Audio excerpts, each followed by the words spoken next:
એટલે બધું મતલબ વસ્તુ મોકલી, સામાન મોકલો, મુહૂર્ત કર્યું, પણ એ મુહૂર્ત અમને મૂર્ખ બનાવવા હતું। મોરબી મહાનગરપાલિકાની ચૂંટણી માટે મતદાનને હવે ગણતરીના દિવસો જ બાકી છે। ઉમેદવારો તેજ ગતિએ પ્રચારમાં વ્યસ્ત છે, ત્યારે મતદારોમાં તેમના વિસ્તારની અસુવિધાઓને લઈને રોષ વધી રહ્યો છે। આવો જ રોષ મોરબી શહેરના વોર્ડ નંબર 9માં આવતી અરિહંત સોસાયટી અને આસપાસના વિસ્તારોમાં જોવા મળ્યો છે। અહીં રોડ રસ્તા, ગટર અને સફાઈની અપૂરતી સુવિધાઓને લઈને સ્થાનિક લોકોમાં ભારે અસંતોષ છે। સોસાયટીમાં બેનરો લગાવીને સ્પષ્ટ ચેતવણી આપવામાં આવી છે કે કોઈ પણ રાજકીય પાર્ટીના ઉમેદવારો ચૂંટણી પ્રચાર માટે અહીં પ્રવેશ ન કરે।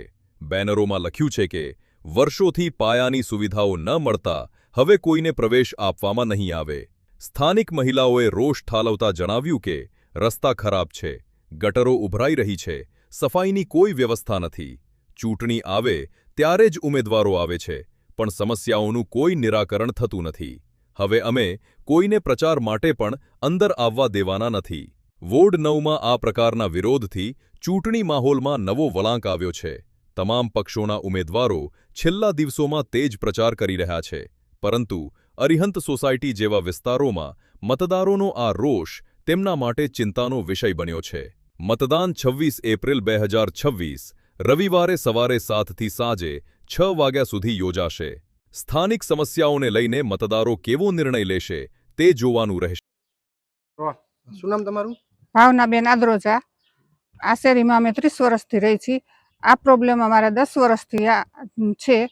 બધાના ઘરમાં ચોમાસા વગર ચોમાસે પણ રિવર્સ પાણી આવે છે ગટરના, અને રોડમાં તો જાણે ધૂળિયો માર્ગ હોય ને એવો રોડ છે। રોડ છે જ નહીં એમ કહી શકાય એવી પરિસ્થિતિ છે, અને ચોમાસામાં તો અમારી એટલી ખરાબ પરિસ્થિતિ થાય છે કે અમે ઘરની બહાર પણ નીકળી શકતા નથી। તમારી સોસાયટીમાં બેનર માર્યા શું? કયા પ્રકારના બેનર માર્યા છે? સોસાયટીમાં બેનર માર્યા છે કે જો અમારા પ્રશ્નના ઉકેલ ન આવે તો અમે ચૂંટણીનો બહિષ્કાર કરી છીએ। અમે ચૂંટણીમાં કોઈ પણ પક્ષને મત દેવા માંગતા નથી।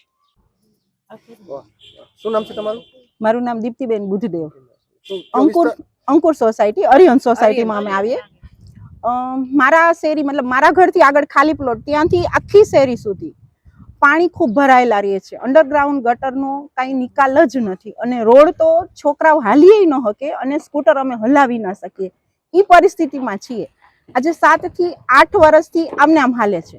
એક વખત બનાવ્યું, રોડ બનાવી ગયા હતા મૂર્ખ બનાવવા માટે, ચૂંટણીમાં વોટ જોતો હશે એટલા માટેથી 3 મહિના થયા એટલે બધું ઉખડી ગયું।